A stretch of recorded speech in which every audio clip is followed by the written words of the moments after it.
যদি হঠাৎ দেখেন আপনার সামনে ঠিক আপনার মতোই একজন দাঁড়িয়ে আছে, আর তারপর আপনি এমন একটা সুড়ঙ্গের সন্ধান পেলেন যেখান থেকে আপনি ইচ্ছে করলেই সময় পিছিয়ে যেতে পারবেন, আপনার জীবনে কি কি পরিবর্তন করতে চান? কিন্তু এইসব কিছু কি এতটাই সহজ?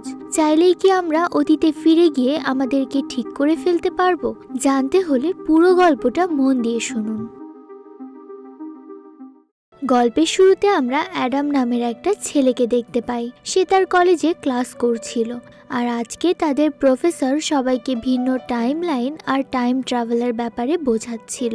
ক্লাস শেষ করে অ্যাডাম বাসায় যাওয়ার জন্য তার সাইকেল নিতে আসলে সেখানে হুবহু তার মতো দেখতে আরেকজন এসে তাকে বলে, যাই হয়ে যাক না কেন তুমি কোনোভাবেই হোটেলে যাবে না। অ্যাডাম বুঝে উঠতে পারছিল না একদম তার মতো দেখতে আরেকজন লোক কোথা থেকে আসলো, তাই সে তাকে জিজ্ঞেস করে, তুমি কে? কিন্তু লোকটা তখনই সাথে সাথে সেখান থেকে চলে যায়। অ্যাডামও তার পিছন পিছন গিয়ে দেখে লোকটা হঠাৎ করেই যেন হাওয়ায় মিলিয়ে গেছে। সে কিছুই বুঝে উঠতে পারছিল না, তার তো কোনো যমজ ভাইও নেই, তাহলে হুবহু তার মতো দেখতে একই পোশাকে আরেকটা মানুষ এখানে কিভাবে, আর তাকেই বা চেনে কিভাবে? এগুলো ভাবতে ভাবতে সে বাড়ি ফিরে আসে আর তার বন্ধুদেরকে এই বিষয়টা জানায়। কিন্তু তার বন্ধুরা তার কথা বিশ্বাস করতে চাচ্ছিল না। তারা মনে করছিল হয়তো অ্যাডাম মজা করছে, অথবা হয়তো সে চোখে ভুল কিছু দেখছে। একটু পর অ্যাডাম হাসপাতালে আসে তার অসুস্থ দাদির সাথে দেখা করতে, আর সে তার দাদিকে জিজ্ঞেস করে, আচ্ছা দাদি, আমাদের পরিবারে কি কারো মানসিক সমস্যা ছিল? তখন তার দাদি একটু চিন্তা করে বলে, না, আমাদের পরিবারে এমন তো কেউ ছিল না, বরং আমাদের পরিবারের সবাই অনেক মেধাবী ছিল। আর তার দাদি বলে, সবার মধ্যে তোমার দাদা ছিল সব থেকে বেশি মেধাবী। সেদিন যদি সে বলটা পানি থেকে উঠাতে না যেত তাহলে আজকে তোমার দাদা বেঁচে থাকতো। আসলে অনেক আগে একটা অ্যাক্সিডেন্টের কারণে অ্যাডামের দাদা পানিতে ডুবে মারা গিয়েছিল। হঠাৎ করে অ্যাডামের ফোনে একটা ফোন আসে, আর ফোন করে অন্য পাশ থেকে লোকটা অ্যাডামকে তার পুরো নাম জিজ্ঞেস করে। অ্যাডাম তখন তাকে তার পুরো নাম বলে দেয়, কিন্তু এই লোকটা কে ছিল সেটা আমরা পরে জানবো। এরপর আমরা দেখি অ্যাডাম সেই মোটেলে এসেছে যেখানে তার মতো দেখতে লোকটা তাকে আসতে নিষেধ করেছিল। কিন্তু নিষেধ করার পরেও অ্যাডাম কেন এখানে এসেছে সেটাও আমরা পরে জানবো। আসলে মোটেল হলো সেই জায়গা যেখানে শুধুমাত্র থাকার জন্য রুম পাওয়া যায়। অ্যাডাম যখন সেই মোটেলের ভিতরে আসে সেখানে ভিতরে রিসিপশনে বসা তার এক্স গার্লফ্রেন্ড লরেনকে দেখতে পায়, আর অনেকদিন পর লরেনকে দেখে অ্যাডাম অনেক খুশি হয়। অ্যাডাম তখন লরেনকে জিজ্ঞেস করে, আচ্ছা, আমি কি কখনো এর আগে এখানে এসেছিলাম, অথবা আমার মতো দেখতে কি কেউ এখানে এসেছে? প্রশ্নটা শুনে লরেন একটু অবাক হয়। আসলে সে বুঝতে পারছিল না অ্যাডাম কি জানতে চাচ্ছে। কিন্তু তখনই সেখানে মোটেলের মালিক চলে আসে। মালিক এসে তাকে বলে, আমরা আমাদের কাস্টমারের ব্যাপারে কোনো নিউজ কাউকে দেই না। তাই অ্যাডাম সেখান থেকে চলে আসে। লরেন তার কাজ শেষ করে বের হলে দেখতে পায় বাইরে অ্যাডাম তার জন্য অপেক্ষা করছিল। এরপর অ্যাডাম তাকে নিয়ে একটা রেস্টুরেন্টে আসে। রেস্টুরেন্টে বসে অ্যাডাম লরেনকে তার মতো দেখতে সেই লোকটার ঘটনা বলে, কিন্তু লরেন বলে, না, আমি তো তোমার মতো কাউকে কখনো আমাদের মোটেলে আসতে দেখিনি। রেস্টুরেন্ট থেকে বের হয়ে অ্যাডাম লরেনকে তার বাড়িতে নিয়ে আসছিল। আর ঠিক তখনই হঠাৎ করে তাদের গাড়ির সামনে কেউ একজন চলে আসে, আর তাদের গাড়ির খুব বাজেভাবে অ্যাক্সিডেন্ট হয়। অ্যাক্সিডেন্টে লরেন সেখানেই মারা যায়, কিন্তু অ্যাডাম কোনোভাবে বেঁচে গিয়েছিল। অ্যাক্সিডেন্টের পর অ্যাডামের যখন জ্ঞান ফেরে তখন সে দেখে তাকে হাসপাতালে ভর্তি করা হয়েছে। তার বন্ধুরা তার সাথে দেখা করতে এসেছিল। তারপর তারা চলে গেলে সেখানে দুজন পুলিশ অফিসার আসে, আর পুলিশরা এসে বলেছিল, আমাদের মনে হয় এই অ্যাক্সিডেন্টটা তুমি ইচ্ছা করে করেছো, কারণ লরেনের পরিবার মনে করছে লরেন তোমার সাথে ব্রেকআপ করায় তুমি ইচ্ছে করে এই অ্যাক্সিডেন্টটা করেছো। অ্যাডাম তাদেরকে বলে, আমি এরকম কিছুই করিনি, কিন্তু পুলিশ অফিসাররা তার কথা বিশ্বাস করতে চাচ্ছিল না। তাই তারা বলে, তুমি শহর ছেড়ে কোথাও পালানোর চেষ্টা করবে না। আর তখন হাসপাতালে অ্যাডামের সাথে একজন রোগীর দেখা হয়। তাকে দেখে মনে হচ্ছিল সে একজন মানসিক রোগী, কিন্তু সে অ্যাডামকে বলে, তুমি মোটেলের 41 নাম্বার রুমে যাও, আর সেখানে যাওয়ার পর ফ্লোরের নিচে তুমি একটা গর্ত দেখতে পাবে। সেখানে একবার ঢুকে আবার বাইরে আসতেই তুমি তোমার সব প্রশ্নের উত্তর পেয়ে যাবে। প্রথমে তো অ্যাডাম তার কথা বিশ্বাস করতে চাইছিল না, কিন্তু সে চিন্তা করে হুবহু তার মতো দেখতে একটা মানুষ তার সামনে এসেছিল আর সে অ্যাডামকে মোটেলে যেতে নিষেধ করেছিল। তাহলে কি সেই লোকটা আগে থেকেই জানতো যে অ্যাডাম সেখানে গেলে অ্যাক্সিডেন্ট হবে আর অ্যাক্সিডেন্টে লরেন মারা যাবে? তাই এসব প্রশ্নের উত্তর খুঁজতে অ্যাডাম জামা কাপড় পাল্টে হাসপাতাল থেকে পালিয়ে সেই মোটেলে চলে আসে আর মোটেলের একটা রুম ভাড়া নেয়। কিন্তু একটু পর সে সুযোগ বুঝে রুম নাম্বার 41-এ চলে আসে আর এই রুমের বাথরুমে গিয়ে অ্যাডাম সেখানে একটা সুড়ঙ্গ দেখতে পায়। কিছু চিন্তা না করেই অ্যাডাম সেই সুড়ঙ্গে ঢুকে পড়ে। কিন্তু এরপরে আবার যখন সে সুড়ঙ্গ থেকে বাইরে বের হয়, সে বাইরে এসে দেখে চারদিকে দিন হয়ে গেছে, কিন্তু এখানে তো সে রাতে এসেছিল, তাহলে এত তাড়াতাড়ি দিন হলো কিভাবে? তখন ভালোভাবে চারপাশ দেখতে বাইরে আসলে অ্যাডাম বারান্দা থেকে দেখতে পায় নিচে তার মতো একজন লরেনের সাথে কথা বলছে। আসলে এটা ছিল কতদিন বিকেলের সময়, যখন অ্যাডাম লরেনকে নিয়ে রেস্টুরেন্টে যাচ্ছিল। আপনাদেরকে আগেই বলে রাখি, আসলে অ্যাডাম যে সুড়ঙ্গে ঢুকেছিল সেটা ছিল একটা ব্ল্যাক হোল, আর সেখানে ঢুকলে যে কেউ সময়ে একদিন পিছিয়ে যেত। আর এখন থেকে বোঝার স্বার্থে আমরা সময় পিছিয়ে আসা এই অ্যাডামকে অ্যাডাম 2 বলবো, তাহলে আপনাদের জন্য বুঝতে সুবিধা হবে।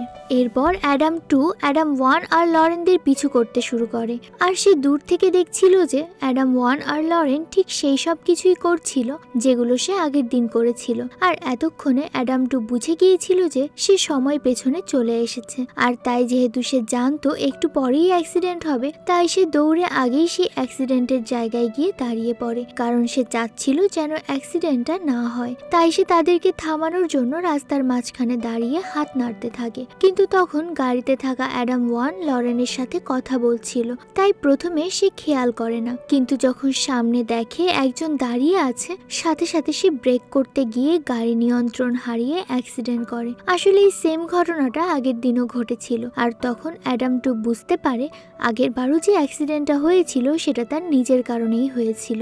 যদি সে সময় পেছনে এসে গাড়ির সামনে না আসতো তাহলে হয়তো অ্যাক্সিডেন্টটা হতো না।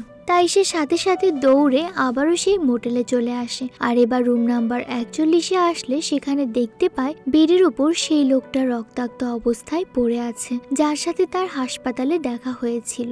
আসলে লোকটা আত্মহত্যা করার চেষ্টা করছিল, কিন্তু অ্যাডাম 2 তখন সাথে সাথে হাসপাতালে ফোন করে লোকটাকে বাঁচানোর জন্য হাসপাতালে পাঠিয়ে দেয়। আর এখানে আমরা বুঝতে পারি যে ওই লোকটাকে হাসপাতালে অ্যাডাম নিজেই পাঠিয়েছিল। লোকটাকে হাসপাতালে পাঠিয়ে আবারও সেই সুড়ঙ্গে চলে আসে, আর এবার অ্যাক্সিডেন্টের দিন থেকে আরো একদিন পেছনে চলে আসে। সে সময়ের পেছনে এসে অ্যাডাম এবার সরাসরি তার বাড়িতে আসে আর তার বন্ধুদেরকে এই সবকিছু খুলে বলে, কিন্তু তার বন্ধুরা তার কথা বিশ্বাস করতে চাইছিল না। তাই সে প্রমাণ করার জন্য তাদেরকে বলে, ঠিক আছে তোমরা এখনই আমার নাম্বারে ফোন করো। আর যখন তার বন্ধুরা তার নাম্বারে ফোন করে তখন অ্যাডাম 1 হাসপাতালে তার দাদির সাথে ছিল। আপনাদের মনে আছে গল্পের শুরুতে আমরা দেখেছিলাম অ্যাডাম যখন তার দাদির সাথে দেখা করতে আসে তখন তার ফোনে একটা কল আসে আর অন্য পাশ থেকে তার পুরো নাম জিজ্ঞেস করেছিল, কিন্তু প্রমাণ পাওয়ার পরেও তার বন্ধুরা অ্যাডামের কথা বিশ্বাস করতে চাইছিল না, কারণ তারা মনে করছিল অ্যাডাম তাদের সাথে মজা করছে। এরপর অ্যাডাম অতীতের একদিন কাটিয়ে আবারও সেই অ্যাক্সিডেন্টের জায়গায় চলে আসে, আর সেখানে অলরেডি অ্যাডাম 2 দাঁড়িয়ে ছিল, কিন্তু অ্যাডাম 3 সেখানে এসে তাকে টেনে হিঁচড়ে রাস্তা থেকে সাইডে নিয়ে যায় আর তাকে ঘুষি মেরে অজ্ঞান করে ফেলে। কিন্তু এই ঘুষির ব্যথা অ্যাডাম 3ও অনুভব করে, আর তখনই সে দেখে আবার অ্যাক্সিডেন্ট হয়ে গেছে, কারণ আসলে ঘুষির কারণে অ্যাডাম 2ও জ্ঞান হারিয়ে ফেলেছিল। এত চেষ্টা করেও যখন অ্যাডাম 3 লরেনকে বাঁচাতে পারে না তখন সে ডেড বডি নিয়ে মোটেলে আসে, আর সে লরেনকে বাঁচাতে তার ডেড বডি নিয়ে মোটেলে সেই 41 নাম্বার রুমে চলে আসে, আর লরেনের বডি সাথে নিয়ে সে আবার সুড়ঙ্গে নামে। কিন্তু অ্যাডাম যখন সেখান থেকে বের হয় তার সাথে লরেন ছিল না, কারণ ডেড বডি টাইম ট্রাভেল করতে পারে না। কিন্তু অ্যাডাম বুঝতে পারছিল না কি হচ্ছে, তাই সেই বিষয়ে ভালোভাবে জানতে তার কলেজের প্রফেসরের বাড়িতে আসে। আর অ্যাডাম প্রফেসরের বাড়িতে এসে দেখে আরো কয়েকজন প্রফেসর সেখানে ছিল।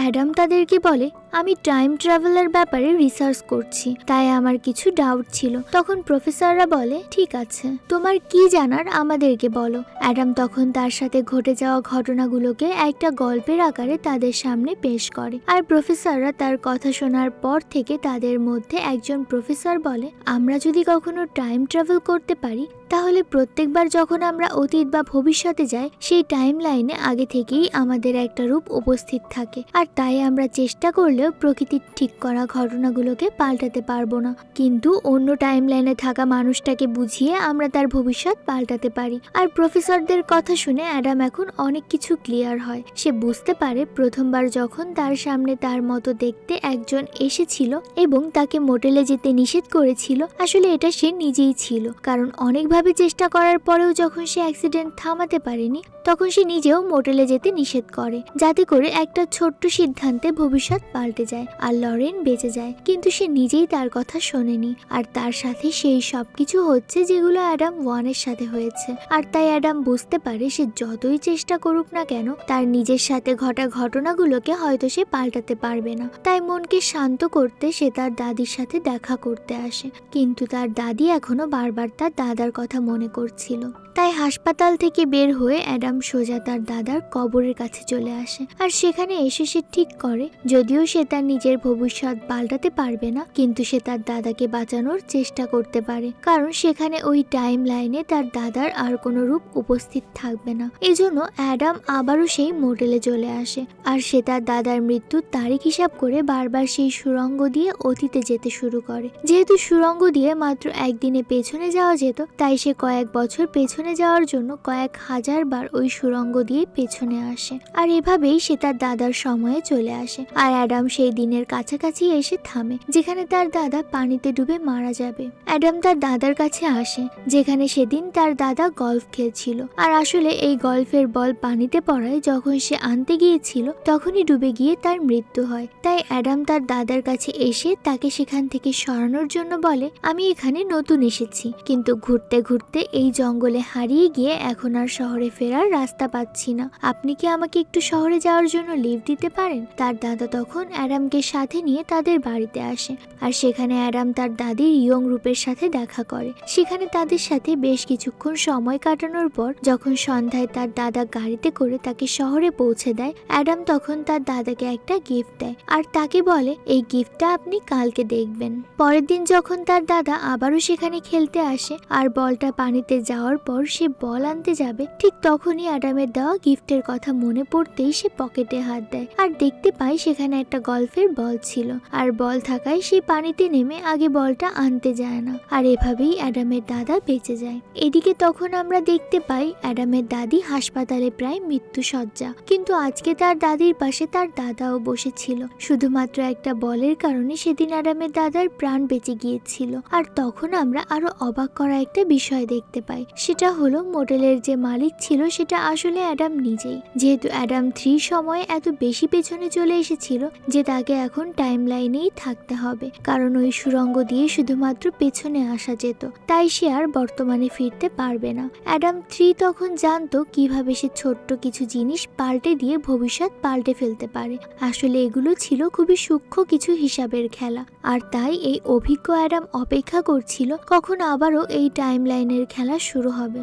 আর এবার যখন বর্তমান সময়ের অ্যাডামের কাছে অন্য টাইম লাইন থেকে একজন অ্যাডাম এসে তাকে মোটেলে যেতে নিষেধ করে, সে চলে যাওয়ার পর সেখানে বৃদ্ধ অ্যাডাম আসে আর তাকে বলে, আমার মনে হয় তোমার মোটেলে যাওয়া উচিত। এরপরও যখন আবারও সবকিছু আগের মতো হয়, মোটেলে এসে অ্যাডামের সাথে সেখানে লরেনের দেখা হয়। কিন্তু এবার বৃদ্ধ অ্যাডাম আগে থেকেই একটা ছোট্ট পরিবর্তন করেছিল তার প্লেনে। সে অ্যাডামের গাড়ির চাকা থেকে হাওয়া সরিয়ে দেয়, আর তাই বাধ্য হয়ে অ্যাডাম আর লরেন হেঁটেই সেখান থেকে রওনা দিতে যায়। তখন আমরা বৃদ্ধ অ্যাডামকে দেখতে পাই। সে তার রুমে বসে ভাবছিল হয়তো তার এই রূপটা লরেনকে বাঁচাতে পারেনি, কিন্তু সে নিজের জীবন স্যাক্রিফাইস করে তার দাদা আর লরেন দুজনকেই বাঁচিয়ে দিয়েছে। গল্পটা এখানেই শেষ হয়ে যায়। ছোট হলেও এই গল্পটা আসলে টাইম ট্রাভেলের ধারণাটাকে নতুনভাবে প্রেজেন্ট করতে পেরেছে। আপনাদের সুবিধার্থে আমি একটু ভেঙে বুঝিয়ে দেই বিষয়টা। আসলে যখন কেউ টাইম ট্রাভেল করে তখন সে অতীতে বা ভবিষ্যতে যেখানেই যাক না কেন সেই টাইম লাইনে আগে থেকেই তার একটা কপি থাকে, আর তাই নিজের সাথে টাইম ট্রাভেল করে কোনো কিছু পাল্টানো সম্ভব না।